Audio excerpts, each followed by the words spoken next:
ہمارا ایک سلسلہ ہے کتابوں کا تعارف۔ آج میں جس کتاب کا آپ سے تعارف کروا رہا ہوں یہ انگریزی میں لکھی گئی کتاب ہے اور اس کی لکھنے والی ہیں لیزلی ہیزلٹن۔ یہ کتاب نبی اکرم صلی اللہ علیہ وآلہ وسلم کی زندگی کے بارے میں لکھی گئی ہے، یعنی ایک طرح سے سیرت کی کتاب ہے۔ سیرت کا علم ایک ایسا علم ہے کہ جس کے بارے میں ہم سے بہت کوتاہی ہوئی ہے اور ہو رہی ہے۔ ہمارے بچوں کو عموماً سیرت کے بارے میں بس اتنا ہی پتہ ہوتا ہے جتنا اسلامیات کے پیپر میں امتحان کو پاس کرنے کے لیے ان کو جاننا چاہیے، جبکہ سیرت کا سمجھنا ہی اصل میں قرآن کے مفہوم کو مکمل کرنا ہے۔ نبی کریم صلی اللہ علیہ وسلم نے اپنی زندگی جس طریقے سے گزاری، جیسے وہ ایک شہری کی حیثیت سے، جیسے وہ ایک خاوند کی حیثیت سے، جیسے ایک باپ کی حیثیت سے، جیسے ایک مصلح کی حیثیت سے، جیسے ایک سپہ سالار کی حیثیت سے، جیسے ایک سیاستدان کی حیثیت سے، اور جیسے ایک حکومت کے سربراہ کی حیثیت سے، اور اس کے علاوہ اور بہت سی اور جہتیں جو ان کی زندگی کی تھیں، کس طریقے سے انہوں نے بھرپور طریقے سے اور مکمل طریقے سے ہمارے سامنے ایک نمونے کے طور پہ پیش کیا۔ اس سب کا جاننا اپنی جزیات کے ساتھ ہم سب کے لیے بہت ضروری ہے۔ اس سلسلے میں بہت کوتاہی ہوئی ہے، سیرت پر بہت زبردست کتابیں موجود ہیں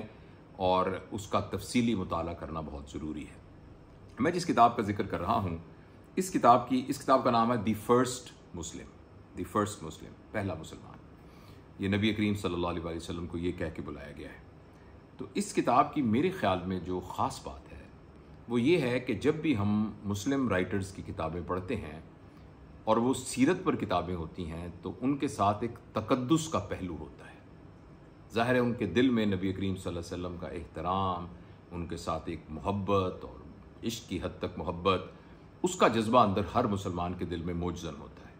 جب وہ اپنے الفاظ میں ان کو بیان کرتا ہے تو وہ جو تقدس ہے وہ پہلے سے ہی اس تحریر کے اندر شامل ہو جاتا ہے۔ لہٰذا اگر ایک شخص اس بات کو بیان کرے گا کہ سن فلاں میں حضرت محمد صلی اللہ علیہ وسلم کی ولادت ہوئی، تو اگر ایک مسلمان بیان کرے گا تو یہ اس طرح سے بیان کرے گا کہ یعنی عرب کے صحراؤں میں آفتاب رسالت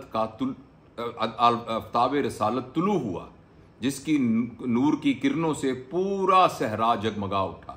یعنی وہ الفاظ وہ استعمال کرے گا جس میں محبت اور اس میں تقدس ہوگا۔ جبکہ ایک شخص جو کہ فیتھ کا اسٹوڈنٹ ہو اور فیتھ کے اوپر ایکسپرٹ ہو اور جو ادیان کے مختلف علوم ہیں ان سے ماہر ہو اور ایک یونیورسٹی میں استاد ہو، لیکن اس کا اس طریقے کا تعلق نہ ہو جو کہ ایک عقیدے کے ماننے والے کا ہوتا ہے، جب وہ بیان کرے گا تو اس کے بیان کرنے میں ایک نیوٹرلٹی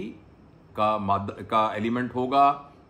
ایک طرح سے اس کے اندر کہیں بھی کوئی باعث محسوس نہیں ہوگا۔ میں آپ کو اپنی دل کی بات بتاتا ہوں کہ میں نے الحمدللہ سیرت کی متعدد کتابیں پڑھی ہیں۔ یہ مختصر سی اور سیرت کی کتابیں بہت ضخیم بھی ہیں، مگر یہ جو مختصر سی انگریزی کی کتاب پڑھی ہے، اس میں جس طریقے سے اس خاتون نے نبی کریم صلی اللہ علیہ وآلہ وسلم کی زندگی کے احوال کو پورا بیان کیا ہے، اور ایک ایسے شخص نے بیان کیا ہے جس کو خود کوئی عقیدت نہیں ہے، تو اس نے جس طریقے سے بیان کیا ہے تو نبی کریم صلی اللہ علیہ وسلم سے محبت اور ان کا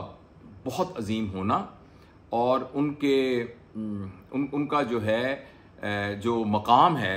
وہ میرے دل کے اندر اس طریقے سے میں نے اس کو محسوس کیا ہے اس غیر مسلم کی تحریر کو پڑھ کے، کیونکہ انہوں نے جو باتیں کی ہیں وہ کہیں باعث استعمال کر کے نہیں دی، ایک نیوٹرل آبزرور کے طور پر وہ ساری باتیں بتائی ہیں۔ اور جب ایک نیوٹرل آبزرور باتوں کو اتنی ڈیپتھ کے ساتھ بیان کرے اور اس کے اندر چھپے ہوئے وہ تمام معنی وہ اس کا اظہار کرے تو اس کا دل پر بہت اثر ہوتا ہے۔ اس کتاب کو پڑھتے ہوئے یہ اندازہ ہوتا ہے کہ ان کا جو مین ماخذ تھا سیرت کو سمجھنے کا وہ ابن اسحاق کی جو سیرت کی کتاب ہے وہ تھا، اور اس کے علاوہ انہوں نے بہت سی اور سیرت کی کتابوں سے بھی استفادہ کیا اور قرآن سے بھی ریفرنسز اس میں موجود ہیں۔ لیکن بہرحال اگر آپ اور یہ مشکل انگلش نہیں ہے، بہت آسان انگلش کے اندر لکھی گئی کتاب ہے جس کو سمجھا جا سکتا ہے، لہٰذا اگر آپ انگلش میں کتابیں پڑھتے ہیں یا آپ اس زبان میں آپ کو ہے دسترس تو میں اس کتاب کو ریکمینڈ کروں گا، دی فرسٹ مسلم